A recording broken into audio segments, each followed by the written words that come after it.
I'm not surprised, motherfuckers.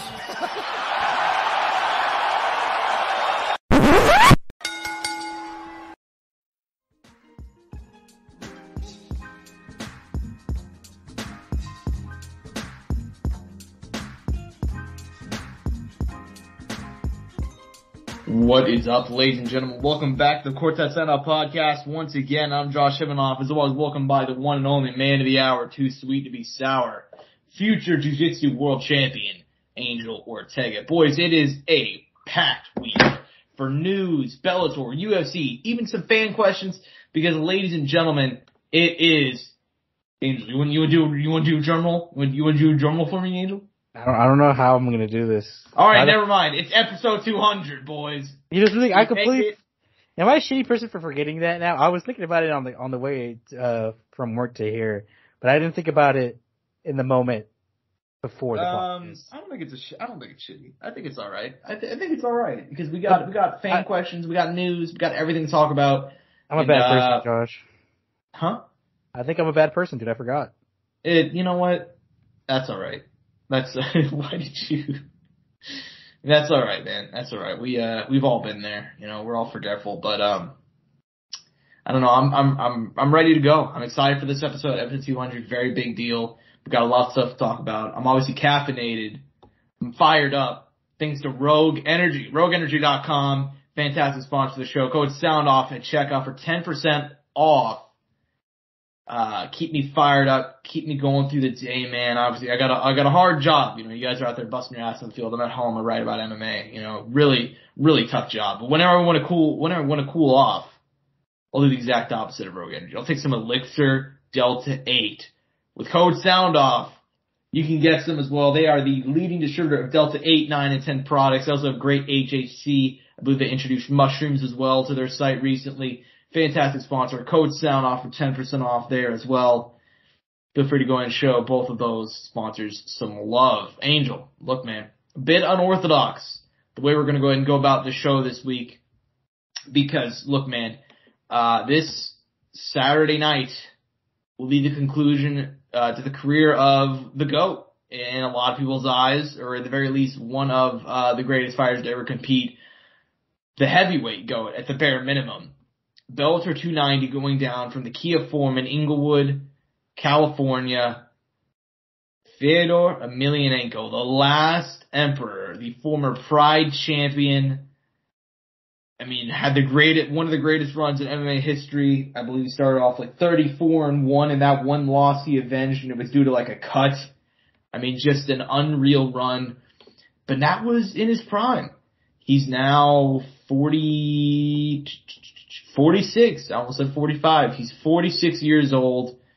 He's still got that fire left, and you saw that in his knockout win over Tim Johnson last year. He's still got the hand speed. He's still got a lot of power, but he's taking on Ryan Bader. These two fought all the way back in 2019. And just imagine, Angel, I know that you probably watched that fight live. Imagine telling yourself at that time, 4 years later, they're going to run it back for the title in Fedor's final fight. First of all, early thoughts on this fight, and what's your excitement level, man?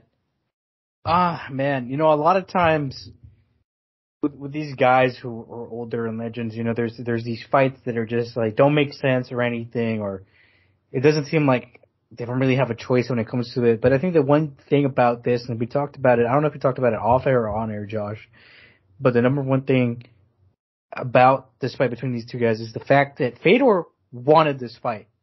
Fedor wanted to go out and make sure no matter what, Fedor knew for a fact that his last fight on his career, on his fucking Tapology, on his shirt dog, was going to have this man's name across from it. And this title implications on it. I think that's the number one thing you got to commend, you got to respect, because this is how he wants to go out. It's not how the promotion's choosing for him to go out, it's how Fedor wants to go out. Mm-hmm. Yeah, and that's the thing that's so awesome about it. Is a lot of guys, for their retirement fight, they want the exact opposite of what Fedor's doing. They want that kind of soft touch, you know. They want to be able to leave on a win. You know, for example, Donald Cerrone he's just the most recent guy I can think of that, like, kind of had, like, a choice in picking his opponent because he was so beloved by the UFC. He picked Jim Miller.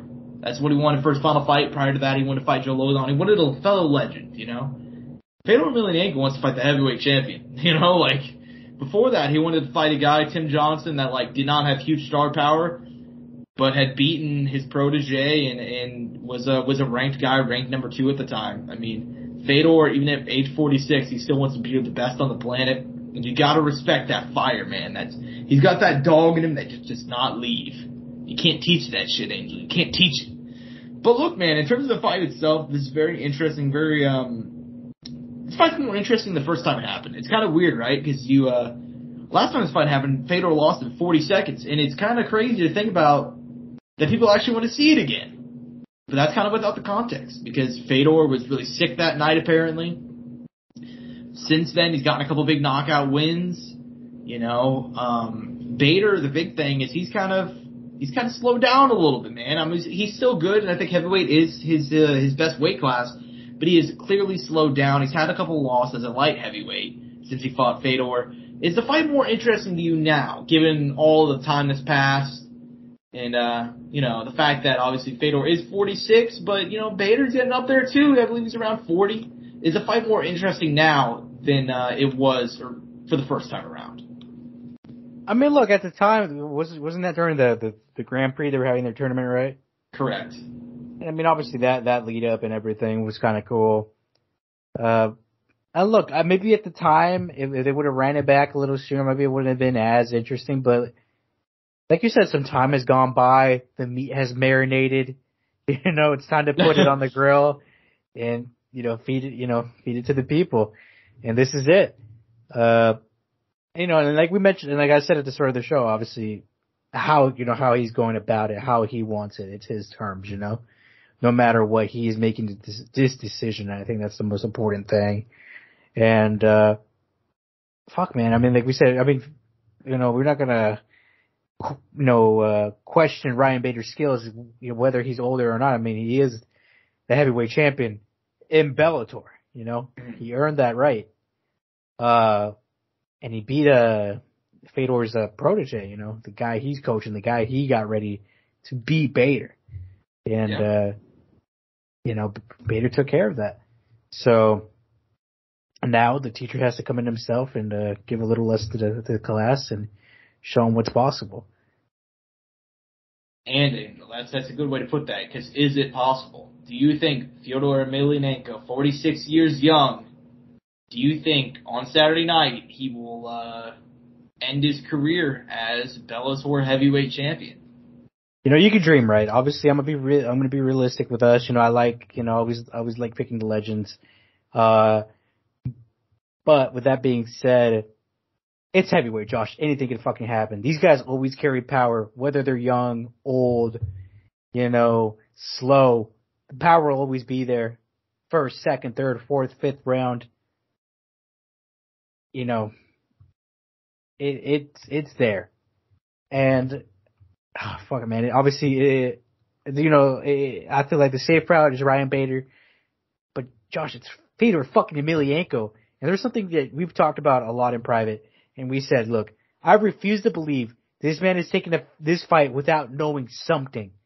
Believing something. Not just himself, but he has to know something to be wanting to take this fight at his age, at this time, with the title on the line, and wanting to exit on top and leaving as the fucking certified fucking GOAT of MMA. Are you doing what I think you're doing right now?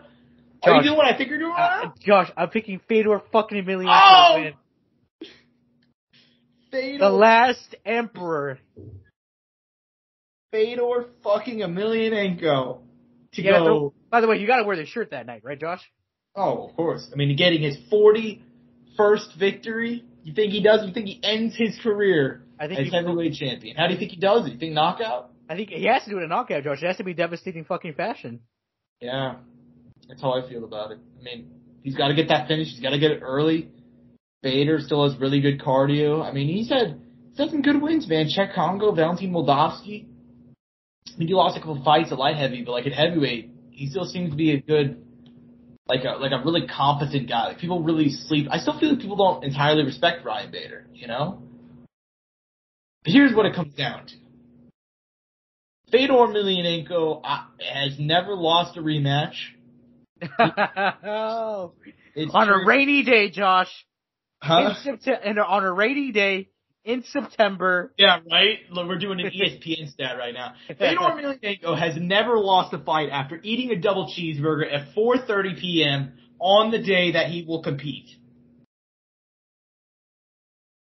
And I think he's going to have that burger. And I think he's going to beat Ryan Bader. No, but for real. I'm going to take Fedor. I am. It's entirely a homer pick. For the culture. For the fucking culture, Josh. For the culture, you know? And part of it, too, is just like, I think that this is what great fighters do. This is what great athletes do. You know what I mean? This reminds me of, like, you know, R.I.P., obviously, but it reminds me of whenever Kobe, for his final game, you know, you just knew he was going to go out there no matter what. He was going to die if he had to do it, but he was going to lead them to victory. And he did. And I think Fedor Emelianenko is willing to go out there to die to beat Ryan Bader. And I think he will beat him. I just think, like, he would not have called for this fight so many times if he didn't have something in him. I think he has probably a lot of tape on him. And also, you got to remember, dude, he coached Valentin Moldavsky against Bader. He coached him, you know? So he's watched a lot of film of that motherfucker lately, you know? He was in the corner. He's learned a lot, and he probably feels better about his chances now than he did back then. And I think he goes out there, I think he starches him. I think he's going to knock him out inside the first round. And I think he'll end his career as one of the greatest ever. But even if he doesn't, I mean, fuck, man. I mean, win, lose, or draw. I think everything that he does now is just gravy. You know what I mean? Like, everything he does now is just extra. Like, his legacy's been secure for like 15 years. We want to see him go out on his shield, though, Josh. I think that's the important thing. We want to see him out there and be competitive. We want to see him, you know. I mean, yeah, he's got to be competitive because that first fight with Bader, like, if you look at all of Fedor's losses, actually, like, it's like he had success in every single one of them. You know, he dropped Matt Mitrione before getting finished, you know. He dropped Verdum. He won the first round against Bigfoot, I believe. He knocked down Hendo. The only guy that he got run over was by Bader.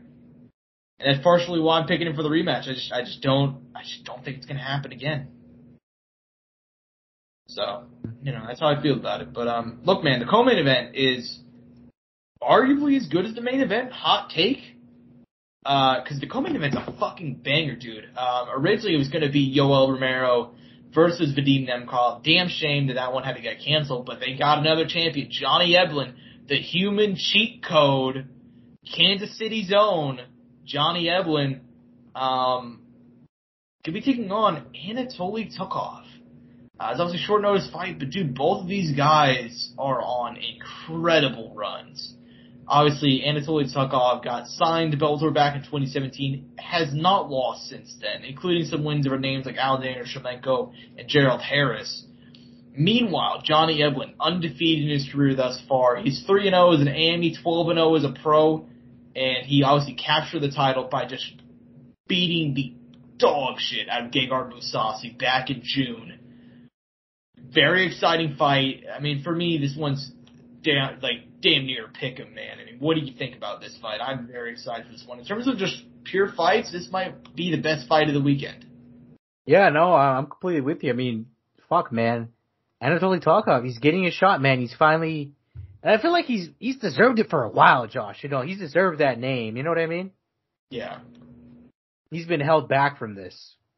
He deserved this a long time ago. I'm not necessarily specifically talking about the title, but the opportunity at a name. You know, Bellator. And look, he's faced some good fucking guys. No disrespect, right? You obviously named some of them off there, I think. But yeah, no, he's getting his chance, and I don't think this Russian guy's gonna let that shit slip away, Josh. I think this bad motherfucker's gonna come in here and take care of business. This combat Sambo's gonna show, and he's gonna fucking put out Johnny Eblen, dude. I think it's gonna be a finish on Anatoly Tukov. I'm picking the Russian. You're picking the Russian to get the finish. I am, Josh. I'm calling it a finish too. Interesting. Fuck me. This fight's close, man. And I mean, I think it'd be a night for the Russians to begin with, Josh. We got a lot of Russian fighters on this card. That's true. Yeah, there's a whole lot of Russians on this one. The undercard, by the way, bangers all around. Pretty stacked for Bellator, by the way. Very stacked. Look, man, I just don't think Anatoly Tukov, I don't think he's going to lose, man. I think that there's no way he's going to lose considering, like, he's being coached by Fedor team. dude. Like, he's one of Fedor's proteges. He can't lose, right? He already had, just because of that, he can't lose. He cannot do it. Now, that being said, I could easily see Johnny Evans pulling this out. I mean, he's in the running for greatest guy outside the UFC, in my opinion. The way that he beat up Gegard Mousasi was so impressive. So impressive, the way he just dominated. Didn't even have a moment. It was not a fucking exchange that Gegard won in that fight. So that really impressed me. At the same time, though, man, I just think Anatoly Zagov, I think he's on an incredible streak. I think he has better finishing ability. And I think he's going to go out there and get the finish. So I'm going to go and take him to get the job done and become new Bellator middleweight champion. So, very excited for this card. Main, co-main, excellent. What are some other fights on this card you want to talk about, man? This one's an interesting event because it's going to be broadcast on CBS and Paramount Plus. So the main card's actually only 3 fights.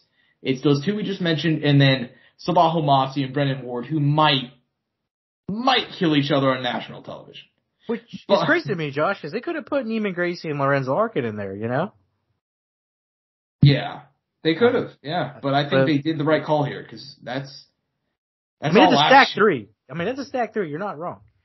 Yeah, I mean, it's all action, man, so. I mean, shit, Josh. I mean, let's take our pick'ems here at who we could do. You know, I'm going to start a little low on the card. I'm going to talk about Max Roshkov, Josh, getting his opportunity again at a big promotion. 7-1, didn't get to make his Bellator debut last year. Had to wait damn near a year to make his debut in Bellator. He gets it against Chris Gonzalez. Not an easy matchup by any means. Chris Gonzalez out of Team Alpha Male, obviously, kind of like this talent they've been building up, homebred in Bellator. Almost all his fights in Bellator.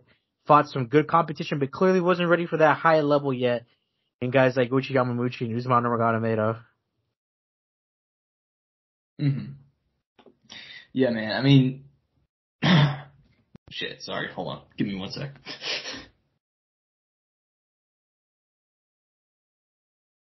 Okay, I'm back. Yeah, dude. I mean, as far as this card goes, you said it a couple minutes ago. As far as like being stacked for a Bellator card, it is. That's kind of one of the things that actually kind of scares me about Bellator. I said it off air, but because of Paramount and Showtime merging, I don't know how much.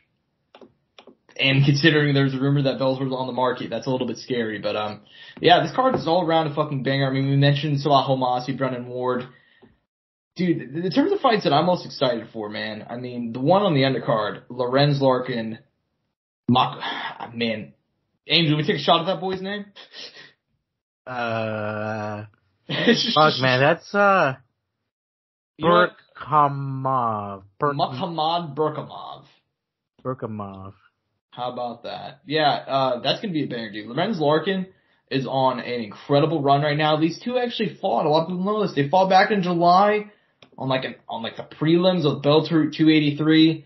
Ended up being a no contest. It was an illegal elbow. They're gonna rerun that shit. And dude, if Lorenz Larkin wins here, he should be getting a title shot. I mean, if you look at his run, I don't think too many people are talking about it right now because when he first came to Bellator, he kind of was disappointing, but he's on a great run right now. We're talking about a seven fight unbeaten streak. Very impressive. So I'm happy to see him back. Neiman Gracie making his run against Dante Shiro. Dante Shiro had a pretty good showing. I don't know if it was his last fight. It was his last fight. He won his last fight. But he's had, who did he fight on short notice? It was, Storley. He fought on short notice. And he actually made a pretty good account for himself. So excited to see him back.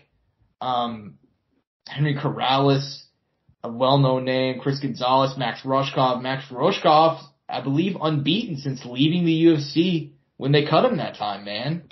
So very excited to see him back. And then obviously Darion Caldwell, interesting name. He needs a win bad, man. 3 losses in a row, 2 of them being by finish. He'll be fighting on the prelims here. We'll see if he can get the job done, man. Any other fights that I may have missed that you want to discuss on the Bellator 290 prelims? I mean, I might be repeating some here, but I still want to mention them again. Steve Mowry, man, at 265. I mean, this guy's a fucking specimen. Oh, yeah. I mean, at heavyweight, 30 years young, not 30 and oh, holy shit, could you imagine? 10-0. That's almost good enough to get a Contender Series contract. Right. And Carla Brexton, obviously, I think last time out getting upsetted against Cara Moore. Kind of didn't see that one coming. And Deanna Avzagorova, I like calling her the Russian spy, man. She is, you would not expect her to be a fighter because she looks like a model, but she can fucking fight.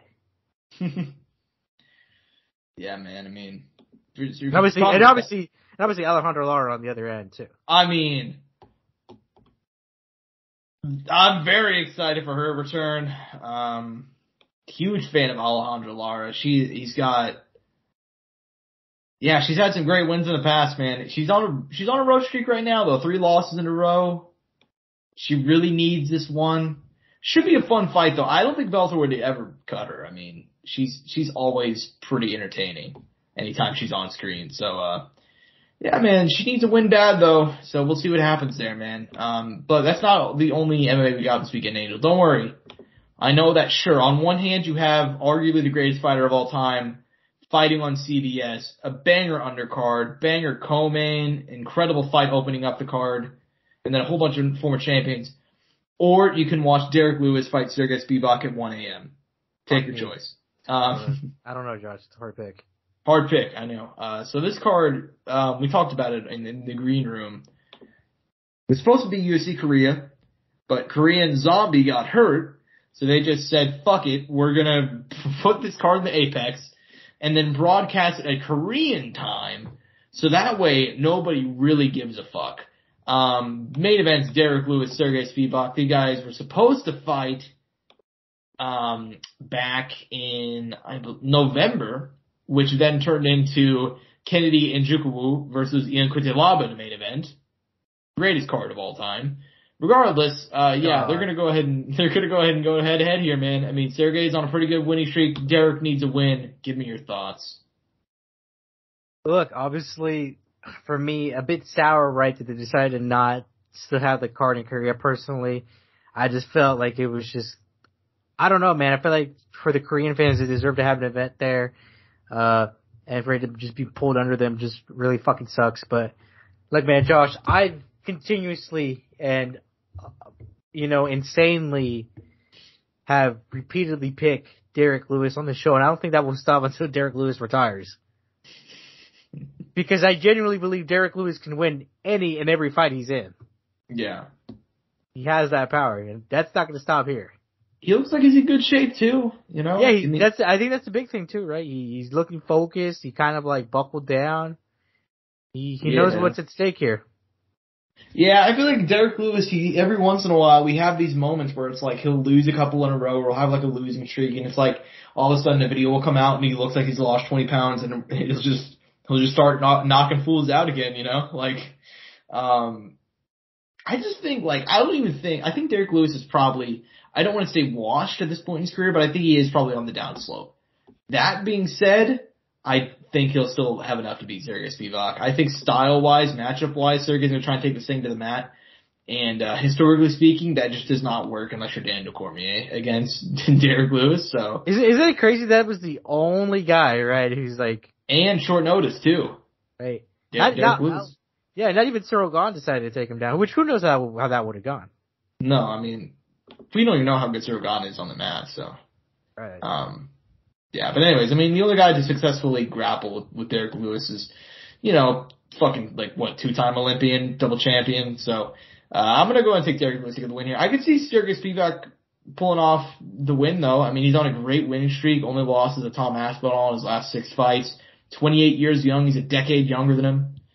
I just think, style-wise, I don't think he'll be able to get it done, man. I think, if you're trying to outmuscle big-ass Derek Lewis, you're just not gonna have a fun time. But... maybe Sergey could show us something, man. I've doubted this guy for the majority of his run. So I could easily see him going out and proving me wrong once again. But, this is a solid fight, for an Apex card anyway. The rest of the card leaves a lot to be desired. So let's just go ahead and hit the co-main event. Devin Clark, I don't say long-time veteran. He's been in the UFC since 2016, which feels incredibly odd. He's beaten some solid names, main events at a fight night, so, he's had some success coming off of, a loss, 3 in his last 4, taking on Dun Jung. 15-3-1, only loss is to Dustin Jacoby, although I will note, and I should note, friend of the show, Sam Alvey, really deserved to win over him back in 2020 on UFC 254. But outside of that, only loss is to Dustin Jacoby. That happened back in July. Light heavyweight co-main.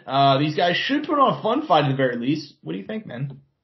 Man, I think this is a hard fight to pick, man. I really do think it's really a lot closer than what maybe people think. I feel like maybe people were thinking, oh, Devin Clark kind of on a rough run. Don Jung kind of on the come up, beating, 1 or 2 nice names here. Only one lost to a guy who is, amazing in the stand-up.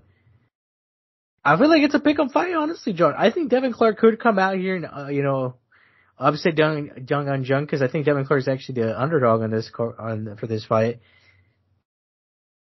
I'm torn here, Josh. I'm going back and forth. I'm gonna go Devin Clark. I'm gonna go with it. You go with Devin Clark? I'm gonna go with the underdog. That's probably the right pick, but I don't know, man. Dun Jung, he's a weird guy because I feel like anytime I see him fight, he does not look good. And that's just a general rule. I've never been impressed. Maybe the Kennedy and Juku knockout was impressive. I've never come away feeling impressed, but yet this motherfucker just keeps on winning. So, Josh, like,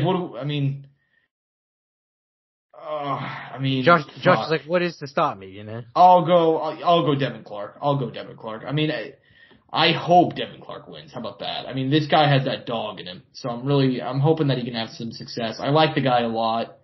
So I'll just pick him. It's probably just a homer pick, but this fight's a coin flip, and they've had a lot of these fights in these Apex cards where it's just like neither guy's that relevant, and that's no disrespect to these two guys because I like them both in terms of like their fighting style, but yeah, I'll take Devin Clark. He's a veteran. I think he should probably be able to out-wrestle him. He's got that dog in him. It's virtually impossible to knock this poor guy out. As we've seen by the time he literally had his teeth falling out of his face and he still refused to, either quit or get finished. So yeah, Devin Clark's got that dog in him. I think he'll probably win. As far as the rest of the card goes, man, this one's weird because there's not really like a real undercard. There's a couple of names here and there that you'll know, but for the most part, this card is just the road to the UFC, finale. Yeah, the finale, which I have not paid any attention to. So I watched it initially, just so you know. Oh, okay. So you recognize any of these names? Dude, I might have seen their first fights, but then they fought again, and I didn't watch those fights. So I kind of didn't keep up with it, Oh, okay. Well, what fights are you most looking forward to on this card, man? There are some good names. There are a couple names. I don't know. Obviously, for one, this is the finale fight. These guys are fighting to be in the UFC. So all the fights as a whole, the road to the UFC, even though I didn't watch them, I think have to be must watch, Josh, because those guys have to come out and perform. This is the end of the road for them. This is it. They're at this doorway, and they need to win the fight in fashion. Get at it, get done with it, and maybe get another fight in quick in the year to kind of establish their name. We've noticed that maybe the Asian market in the UFC hasn't been the biggest. Their big gateway in has been Wei Li, and prior to that, probably Korean Zombie, and before that, who was it? Probably Gomi back in the day. Gomi was Japanese, but but I'm talking about the Asian market as a whole, Josh. Yeah, I'd say so. I'm not talking just specifically, China, Korea. Yeah, my bad. As a whole, So, obviously they're trying to obviously get more out there. They build out like a facility PI facility out there. They really want to bring that side of the world in it, which makes sense. A lot of people live on that side of the globe, man. But you do want to have those eyes on you, so it makes sense. Like I said, I think all these fights will probably be amazing. Obviously, I didn't keep up with a lot of them, but I know a lot of these guys had a lot of finishes going up to them. I'm seeing some sick finishes early on when I was watching the Road to UFC. But kind of to get some names that we do know, or that kind of we've known, or at least that maybe people that keep up, they keep up with the show might know. I mean, this is a weird one for me, Josh. Opening up the show, Tatsuro Taira, kind of come in. He's a young guy, 23 years young. Built up a nice little record outside of the UFC. Made his debut last year in the UFC. Got 2 wins. I mean, pretty fucking solid guy. I guess I'm kind of surprised to put him to start with because they seem to have like a fair bit of how do I put it, like interest in him. Like they're hoping that he becomes something, especially in this flyweight division. That I mean, we need new names. It's open. Come for the taking. Mm-hmm. Yeah, that's a solid fight. I mean, in terms of fights I'm looking forward to, man, there's a big one. You probably know which one it is, honestly. Doo-Ho Choi, the Korean Superboy. I mean, this is a guy that, back in like 2016, if you want to talk about somebody who was like fucking just coming on and like were making a name for themselves, and I was so convinced this guy was the future, it's Doo-Ho Choi, man. This guy came in electric. 3 first-round knockout wins, and they all came in like under 2 minutes or some shit. And he was like 14-1, and he beat Thiago Tavares, who's a pretty good guy at the time. Sam Sicilia, same page. I mean, and then he got that fight against Cub Swanson, Killer Cub. Literally my favorite fight of all time. I mean, I've watched that fight so many times that the tone shift in the second round, because Doo-Ho Choi came out, instead of using the striking, he's actually using grappling. He won the first round. Round 2 comes out, he rocks Cub. But then fucking Cub returns back, he rocks him, and then Choi rocks him again, man. It's just chaos, But then he lost that one. That fight got him inducted into the Hall of Fame, but then he lost 2 in a row, also by knockout to Charles Jourdain, who is a really unknown guy at the time, and to Jeremy Stevens. Now he's back. First fight in 4 years. Last time he fought was December 2019, roughly 4 years. He's taking on Kyle Nelson. This seems like a tune-up fight. This should probably be a tune-up fight, but even then, if you look at Kyle Nelson's record, I mean, he's 1-4 in the UFC, but he beat Marco Polo Reyes, who is a fucking savage, a part of the most underrated fight of all time with Dong Hyun Ma at UFC 199. And he beat him, Kyle Nelson did. He's also beaten Kama Worthy. He beat Jonathan Brookins, who I believe is a former Ultimate Fighter winner. He beat Michael Johnson. So yeah, this guy's, I'm very excited for this fight. I'm really hoping the Korean Superboy can pull it off, man. If you talk about a guy that's like entertaining, but also wild and just does crazy shit, fight after fight, you're talking about the Korean Superboy, man. I mean, what are your thoughts on his return? Because he's an interesting guy that we've not heard about in a long, long time.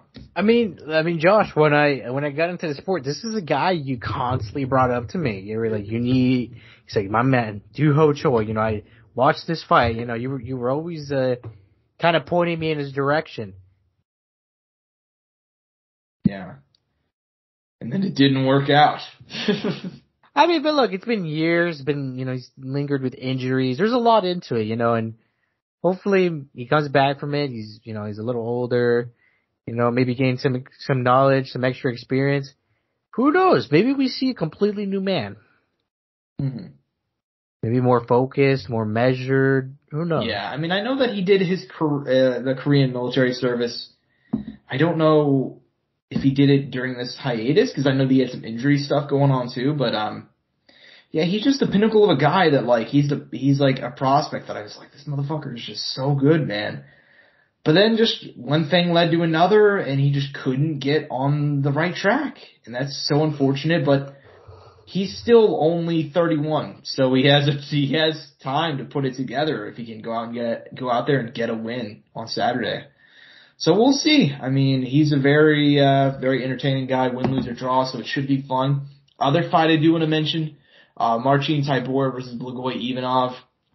Neither one of these guys are going to be fighting for a title anytime soon, but they are ranked heavyweights. I feel like they deserve a mention. They're both coming off of pretty solid wins, especially Marcin Tybura, who I would have never, Angel. I mean, Tybura was like a young prospect at the time he started watching MMA. I mean, I don't think I would have ever expected in 2016 if somebody told me like, hey, fucking Marcin Tybura, he's going to be the elite gatekeeper of the heavyweight division. That's really what he's turned into, though, which is crazy. I mean, yeah, he's won fucking, what is it, 7 of 8? And like his resume, Romanov, Alexander Romanov, first ever person to give him a loss. Walt Harris, Greg Hardy, Ben Rothwell, Maxim Grishin, Sergey Spivak. I mean, he's also beaten Struve, Arlovsky. He's beaten some bad motherfuckers, man. So, never would have expected him to have the success that he is. And 37 years old, the fact that he's just now coming on, I mean, that's crazy. So, yeah, man. That man has shattered dreams, dude. He definitely has. He definitely has. But any closing thoughts on this card, man? It's definitely not going to be one to blow your hair back. It's also probably not one I'll admittedly watch live because it's happening at 1 a.m. The main card is starting. So, yeah. Look, I think it'll actually be panning out, Josh. I think the road to UFC is actually those guys. I expect those guys to put on a show. Let me be clear. Those guys are going to put on a show. They have to. And obviously heavyweights on top of the main card in the middle of it. So, we're going to see finishes. I think it's going to be a finish-heavy card, especially how I feel like a lot of time, man, especially in that region of the world, those Asian fighters love getting finishes. Throwing submission, throwing spinning techniques. I don't know what it is, but they love having showmanship. Yeah, I mean, I'll admit, I did not watch a single second of the broadcast of Road to the UFC, but I saw some crazy finishes and highlights, man. I mean, did some crazy shit. But yeah, man, I actually believe those guys put on a show. It's the rest of the card that I'm not hot on. Cause like those fights only take up 4 fights on the card. I mean, it's like 12 fight card? Well, look, we mentioned Duho. Yeah, we mentioned, and I'm not saying the whole card's bad, but it's No, I don't think I think it's filled up decently well. It's a combination thing.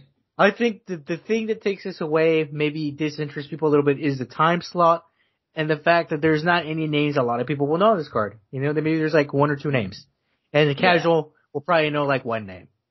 And I think we should also mention, because I realized we almost got through this section without mentioning it, we gotta go ahead and give a hand.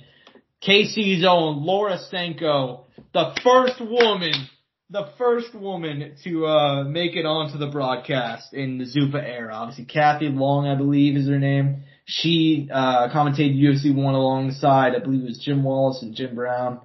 Bill Wallace, and Jim Brown. So, yeah, I mean, but nobody since then, nobody since 1993, 30 years later, Laura Sanko becoming the first. So, shout out to her. I know she wanted to do that for a long time, man. And they're making her ass work the grave shift before they give her the whole job. So, kind of fucked up for her, honestly. But, I mean, yeah, man. I'm not too hot on this card, but I do think that it'll actually probably turn out to be pretty fun. As far as the road to UFC is actually the thing I'm the most looking forward to.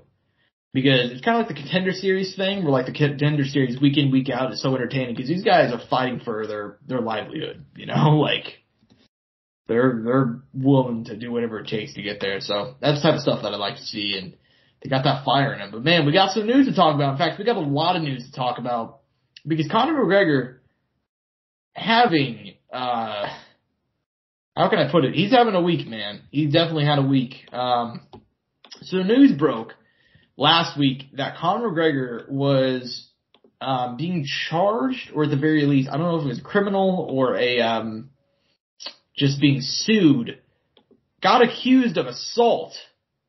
Apparently he was on a party on his yacht, and some lady was on the yacht, and he started beating the shit out of her, threatened to kill her. She jumped off the yacht, eventually got rescued by a boat. And then she went to the authorities, said that it was Conor, then said it wasn't Conor, and then said it was Conor. So that was bad enough for Conor. But he just had some terrible, no good, bad luck start to the week, man. Because he went out and got hit by a car on Friday, riding his bike.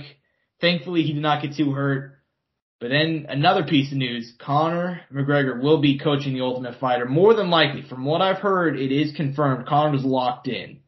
However, we don't know the opponent and who he will coach against. Apparently, Tony Ferguson got offered. Tony confirmed it. But did someone else get offered that we know about? No. I could have sworn someone else was mentioned. Well, everybody said it was going to be Chandler, but it did not. He said that he was interested in doing it, but he did not say he was offered it. Okay. So that's Granted, things could change. You know, we don't know who the other guy potentially could be. Yeah. So anything can change between now and a week or a month or a fucking year. Yeah, I mean, look, there's not a whole lot of stuff to say about the legal case because we don't know a whole lot there. But like, I feel like this week perfectly encapsulates everything that's gone wrong with like the last couple of years of Conor's career, and that's kind of what I want to talk about because,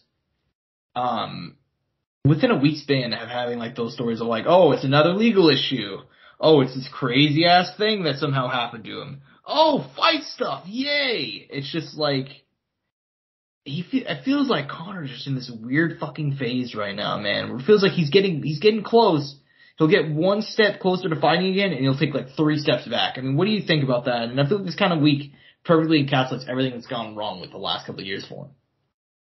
I mean, maybe, man, but at least if they do decide to do this tough season with Conor, at least we know we'll have a fight date, and we know when he'll be back, and we know the opponent. And we'll have a great lead up to it, and we'll have a lot of interest and traction behind it. Mm-hmm. Yeah, I mean, we know that. That'll be fun, and I think that a lot of people don't remember. Obviously, Conor coached The Ultimate Fighter once before. He coached against Uriah Faber in 2015. But, think about that. I don't believe Conor coached anybody but maybe Artem. Like, he didn't actually show up for the fights. He was only there a couple times, so kind of makes sense that he was able to do the coaching role. I'm assuming it'd be the same thing here. In terms of the coaching season specifically, in terms of tough specifically, who would you rather see him coach against? Obviously, the big 3 names are Masvidal, Tony, and Chandler. If you gun to your head, if you had to pick one of those 3, who would you most want to see him coach against? Can I give you a tier list? Please. I think at number 1 I have Jorge, and honestly the last 2 are interchangeable for me. I think maybe Tony 2 and Chandler 3, but Tony and Chandler are pretty close for me. You know, I feel like you could switch either one because I've been wanting that fucking Chandler Conor fight for the longest time. Mm-hmm. And like I said, right now I think it makes the most sense. In terms of like, yeah. I mean, I think you can make a case for either him or Tony, I think. For me, it's actually kind of the opposite. I have Tony 1, I have Chandler 2, I have Masvidal 3.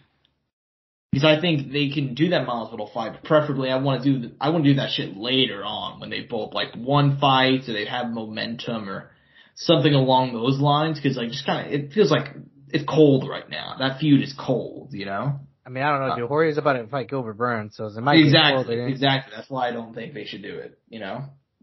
Because I think he's going to lose to Gilbert, and then what? You're going to have Conor entering in on like a 2-fight losing streak, and you'll have Jorge entering on a 4-fight losing streak for a season of tough. That's not like going to get people out of their seats. Although I suppose the same thing is true for the other 2 as well. But at least you can kind of talk yourselves into that matchup because like Chandler would be so exciting, and Tony and Conor have had like they've had beef since like 2016. And I mean that lead up will be great.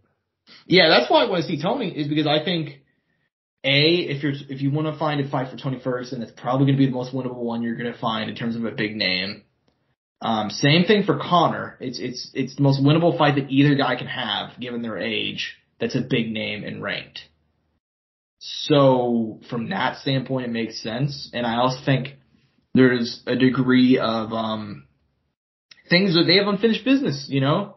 Nobody talks about it, but it's going to be Tony versus Conor. It's not going to be Khabib versus Conor. It's going to be Tony versus Conor. But then Tony tripped over the cable. Khabib got to fight Al Iaquinta for the vacant title, and then Khabib fought Conor. And Tony kind of got fucked. And so I would love if, like, years later they can just have given that fight that he deserved. And also give him a tough season. You know, make a bunch of money. So as a Tony Ferguson fan, I'm down with it. Chandler, I'm also down with. I've always said that. I've been very high on him since coming to the UFC in terms of like excitement level. And I think he'd actually be like a really good tough coach. I think him and Tony would be great tough coaches. Like in terms of actually coaching the guys, you know what I mean? But yeah, I mean that's all my thoughts on it, man. I think that regardless of who Conor coaches against, it's gonna be the biggest season in Ultimate Fighter history. I think that they've needed a way to revitalize that show, and that's the way to do it. So, we'll see, man. We'll see. It's looking like it's going to be likely Tony. Tony's the only one to come forward and be like, hey, I got offered to do it, and I'm down to do it. He's the only person. So could you imagine a season of Tony training or coaching? It's like fucking Squid Games, dude. Like, people are just gonna be dropping like flies, his team. Maybe some Joshua Fabia? Oh, no, not Josh Fabia. That's hilarious, but anyway. What an era, right? What a time. What a time to be alive. Joshua fucking Fabia, man. With Diego Sanchez. You know Diego Sanchez? I don't want to talk shit on the guy, but so he's gonna be fighting Austin Trout, we know that. Have you like followed his social media and shit for a while? I went on it randomly, but I luckily every time I go in there it's wholesome. It's him with his kids. Oh, that's actually pretty wholesome then. It's him with his daughter. That's actually pretty wholesome. I mean, I follow him on Instagram, and it's been a lot of. It seems like he's actually deleted a fair bit of shit, so that's actually pretty good. For a while there, all he was posting was stuff about how COVID's fake, and I'm like, my guy, you nearly died because of it. Do you remember that? Like 2 years ago? Yeah, interesting. I was like, that's interesting, man. Love you, Diego, but he is the type of guy to fall for a COVID being fake video after nearly dying with COVID. I feel like so that's kind of funny. But what shit? They should get Diego versus Tony Ferguson for the Ultimate Fighter. Fuck, that'd be a banger of a season. Anyways, next up, man, fight announcements. UFC 287 going down in April 8th, I believe. No location set as of now. Dana White had released an announcement video at like 3:30 last Friday that at 4 o'clock he was going to go live and announce breaking news, massive news. It's going to be huge. And then he shows up 40 minutes late. What a cuck. He quote unquote breaks 8 fights, and we knew 6 of them. The only 2 we did not know was UFC 287, which will be headlined by Alex Pereira, Israel Adesanya, co-main event, Gilbert Burns, Jorge Masvidal. Give me your thoughts on the fights. Was this the right booking for all these 4 guys? I'm pretty sure it is. I mean, yeah. I mean, I feel like we've kind of pointed at the direction of all these fights. You know, we kind of mentioned them before. I think the people kind of wanted them, and I think all the fighters wanted those fights too, which is also kind of the important thing as well. Yeah, that's probably one of the most important things. But I mean, I gotta say it. Dana, what the fuck, man? I mean, dude, what the fuck, man? He fucked this angel. It wasn't fucking Friday, Josh. Could you imagine you put that out and then he gets on there and it's just a pre-recorded fuck it Friday it's the live stream? God. Yeah, man. I mean, look, these are the right. Him eating fucking deep fried Cheetos covered in fucking, I don't know, icing. Dude, Dana, he went to that fucking doctor or whatever the fuck, and he told me he had 10 years to live. I'm like, no shit, Dana, you filmed Fuck It Friday, dude. Like, but then you got in shape, so it's all cool. Yeah, true, right? You know, it's crazy. With totally a legit doctor, by the way. Totally legit. Come on, dude. Anyways, yeah, I mean, this is the right fight bookings for all these guys involved. Part of the reason why also this announcement video pissed me off, because like, well, these fights weren't confirmed. We kind of knew they were going to happen next anyway, you know? Because Izzy Pereira too has been in the works for a while, and then Jorge and Gilbert tweeted like hours before that they had fight news to announce. So, anyways, yeah, I mean, this is the right call. In terms of fights that came out of nowhere, though, which I'm really excited for, man, Max Holloway, the best is blessed, baby. Friend of the show, Max Holloway. Been out of action since July when he lost Alexander Volkanovski in their trilogy fight. Made me cry, sobbing. It was so sad to see Max lose that way, but it's all good. He's coming back. He's gonna be fighting the almighty Arnold Allen. Dude, this is a fucking banger. Fight night card, April 16th, I believe is gonna be the date. Give me your thoughts on this, man. Is this the right booking for Max Holloway? Because for Arnold Allen, we kind of knew that he's gonna fight any guy that was ranked in front of him. For Max Holloway, though, we don't We don't know much. I mean, he kind of is in a weird spot at 145 and at 155. So is this the right booking for him? I mean, look, you can't give Max a guy ranked super low, but at the same time, you can't give him. There's not really any guys who deserve a rematch with Max, I think, at this time. And at the same time, you got to give him a challenge, and the most challenging guy and guy who's ranked that they could give him, who's available, is Arnold Allen. And Arnold Allen needed a name, needed someone hard, needed someone tough to test him, and that is Max Holloway. Mm-hmm. Yeah, that's true. That's true. It's the right fight for Arnold.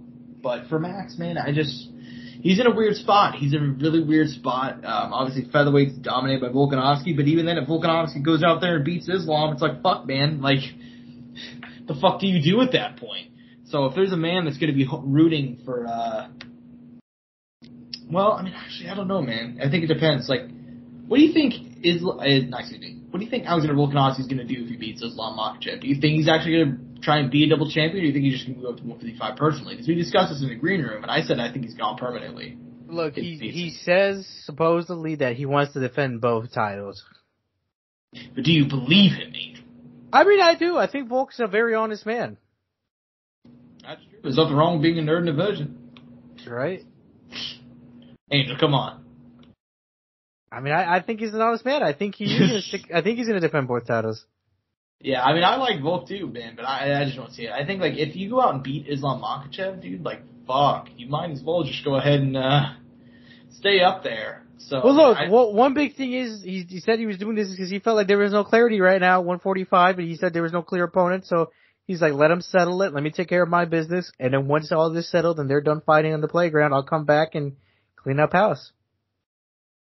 Fair enough. I think it's simple as that, Josh.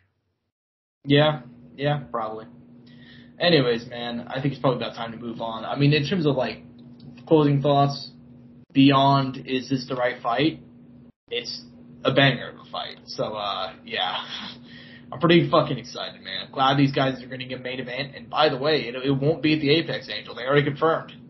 It's not an Apex card, so let's fucking go, boys. I mean, last bit of news. I don't even know what to say about this one. And I gotta admit it, I'm actually not on board with this whatsoever. And I actually love the people that are doing this. Misfits Boxing is gonna be holding it's a tag team boxing match. I don't understand this. This really threw me off when I saw it, by the way. Yeah, so it threw me off. I mean, I heard some discussions of it, but I didn't think they're actually gonna do it because it seems like it kind of just completely devalues everything they're doing in terms of gaining respect in the boxing world with guys like Salt Poppy, KSI, like guys that are actually have boxing ability who are like making a good name for themselves while being YouTubers. They're kind of fucking it up, man. They're gonna have Luis Alcaraz Pineda and B-Dave against two dudes who I don't know. So yeah. I mean, besides being surprised, obviously, I mean, what are your thoughts, man? I mean, this is, I don't like this. I gotta be honest. I don't like this whatsoever. I mean, I don't know how it's gonna function, which is the other big thing too, Josh. Yeah. Well, that's the issue, is there is no good way for this to function, because tag teams aren't supposed to be in boxing. Right? I don't know, man. It's, I don't like this whatsoever. That's all I got to say about it. I think this is the dumbest shit. And I think the fact that they're doing it whenever, like, they were actually gaining traction, I'm like, fuck, man, what are you guys doing? You know? I mean, I'd love to. I'm gonna reach around. I'm gonna reach out and see if I could find some people like. You're gonna reach around, Josh. Fuck! I was hoping you didn't hear me. Josh. I'm gonna reach out and see if I can get some details on this for next time, because I probably should have done that before. But yeah. I mean, this is bizarre. You're gonna reach around to, my guy. But I'm open to seeing how it's gonna go. I'm gonna reach out. Half gay, half Jewish, went to business school, It's now a drag queen as well. That's the problem with me doing this fucking show, man. Is I can't speak whatsoever, but I have a microphone in front of me anyway, so. Hey man, I can't English either, man, but I try. Yeah, fair enough. Anyways, man, it is episode 200 on our social media, specifically our Instagram. We posted out there. It was kind of a late thing, kind of like a late decision, but we did decide to go ahead and reach out and see if you guys want to submit some fan questions on Instagram. You were able to. We got 3 of them, and a couple of them actually relate to something we just talked about. The first one is Conor McGregor ever going to fight again? We have to go ahead and give a shout out. Friend of the show, Nate Beggs, putting in the question in. W Nate, as always. Top G Nate for sure. But anyways, is Conor McGregor going to fight again? Well, kind of self-explanatory at this point. He is. Yeah, I mean, John Kavanaugh recently came out and said that he would bet his house on Conor fighting again. So I wouldn't, but it's just assuming John Kavanaugh has more wealth than I do. You know what I mean? Yeah, I mean, I'm guessing, Josh. I mean, I don't know 100%, but I'm guessing. Yeah, I'm guessing too. I mean, I think at this point, I was kind of on the fence for a while there. I gotta admit, I was on the fence for like quite a while in terms of if Conor was gonna fight again, because like he said, remember, like after he broke his leg, like, all right, I'm gonna be back in a year's time. I'm already starting. I'm fucking ready, you know. And then he ended up not doing that, and now it's been another 6 months, you know, and he's not even in the USADA pool. I mean, I'm assuming he thought his recovery would be a lot quicker, and it really wasn't. Yeah, but then we also found out that he's going to probably coach tough next season, so any questions we had about that are no longer there. So, I mean, I don't know, man. I think Conor's going to fight again. I think Conor's going to probably fight in July, I think that's probably the most likely thing. I mean, that's enough time for him to get in the testing pool. Isn't it 3 months, I think, of mandatory testing? It's something around there. But, yeah, and probably against Tony, International Fight Week. So that should be fun. This next one. Angel. Did John Jones take steroids? What do you think? Fuck, man. I mean, he could have, you know. I mean, I don't know. There's been some quote-unquote incriminating stuff out there, you know. I'm not, you know, confirming nor denying it. So here's, I mean, I don't even know why he asked this one, but I mean, this is one of your favorite topics, Josh. He did steroids, man. I mean, it's like that. It's fucking Jeff Nowitzki. I know that he said, it's only like a pinch of salt in the swimming pool, you know, or whatever the fuck he said. Yeah, but this, like, come on, man. I mean, how many times has John Jones tested positive? He tested positive against DC the second time. He tested positive for Gus. He tested positive at UFC 200. And then against DC the first time, to quote Derek from More Plates, More Dates, he had the same testosterone level as like a 6-year-old girl. So, do you think he's on steroids, Angel? There's a very good chance he was at one point. There's a very good chance, yeah. I mean, fucking...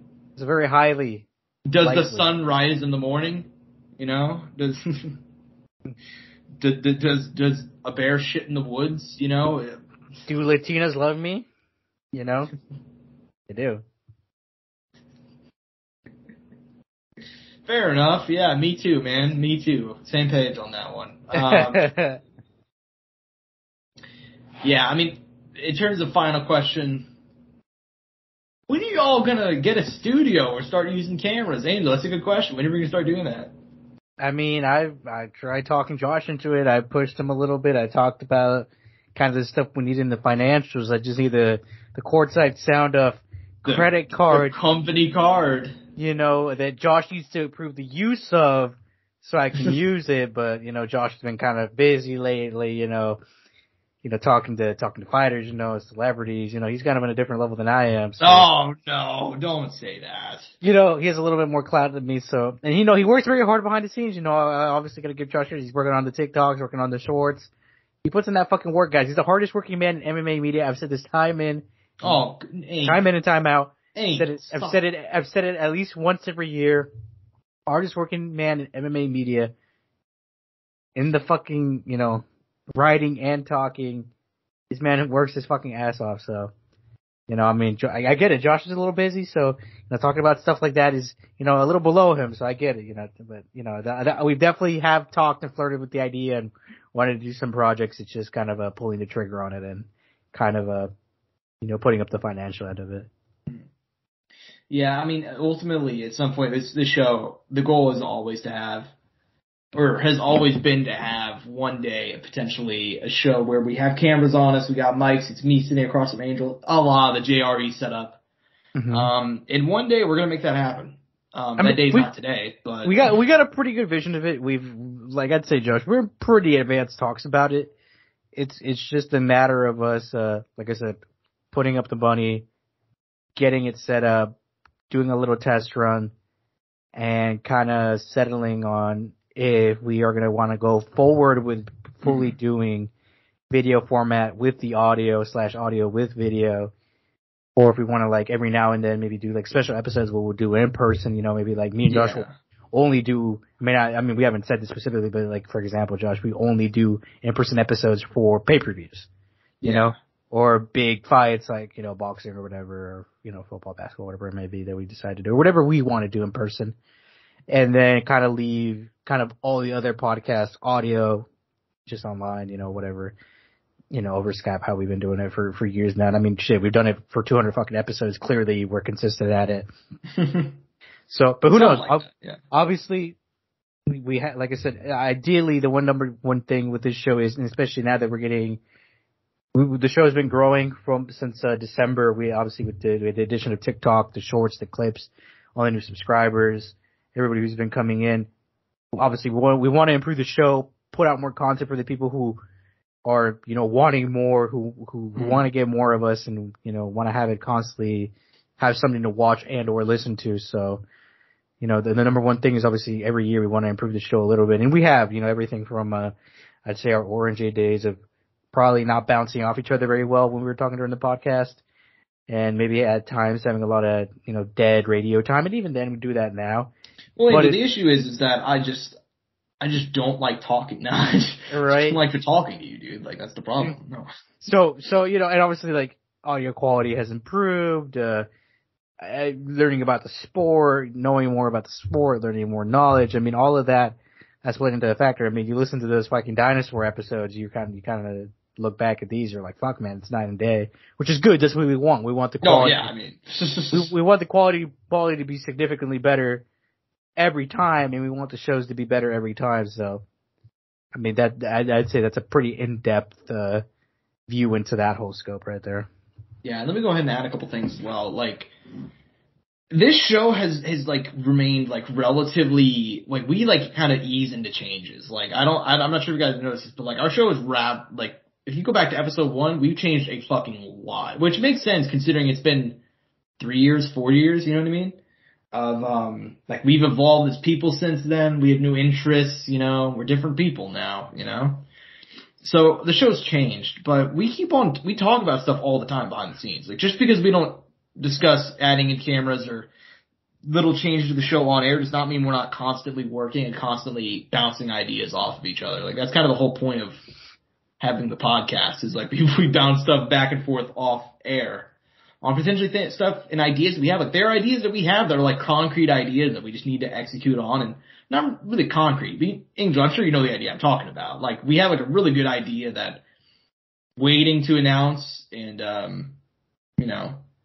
finalizing it and getting stuff done, because there's stuff that we're working on behind the scenes that I'm so fucking excited for. In 2023, I said it, last month in December. I'm like, it's a big year.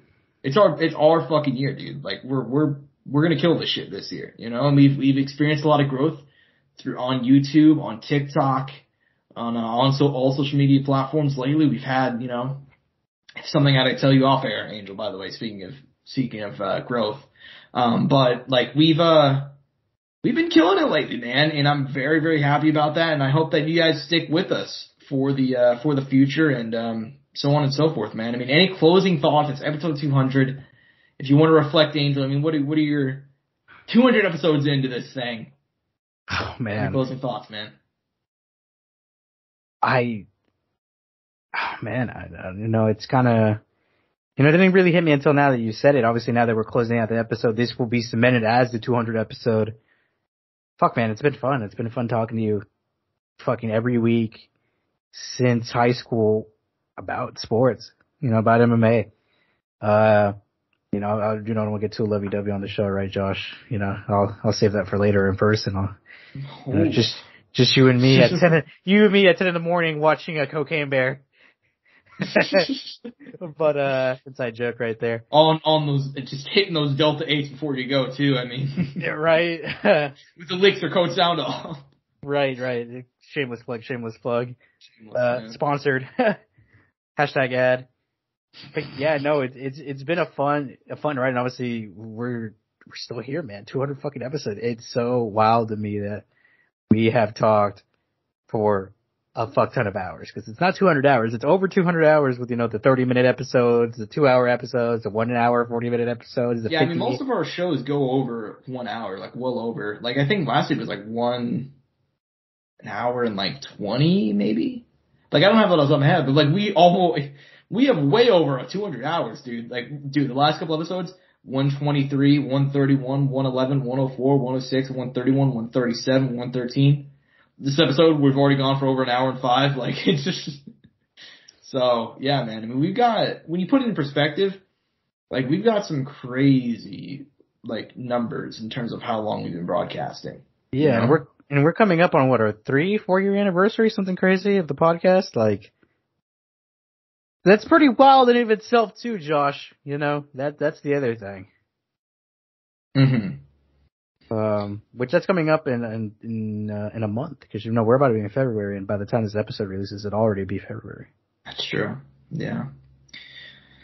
Yeah, man, it's crazy, man. It really is crazy, and I hope you guys have enjoyed being along for the ride, man. I mean, stay for 200 more, right? Stay for 200 more, man. Fuck yeah. I mean, 200 episodes. I think we're getting better, and that's the big thing. I mean, this show when it started, now granted we were high schoolers, so obviously it's not gonna be fucking great.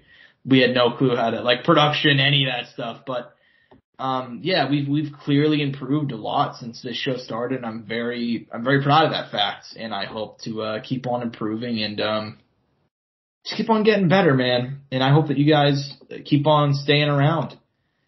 And, yeah, I mean, that's all I got, man. That's all I got. And, in terms of the show itself, our Courtside Sound for all things related to the show. Shout out, TikTok as well as YouTube for all the success and all the new people that have come through. I mean, we have been getting a lot of people, man.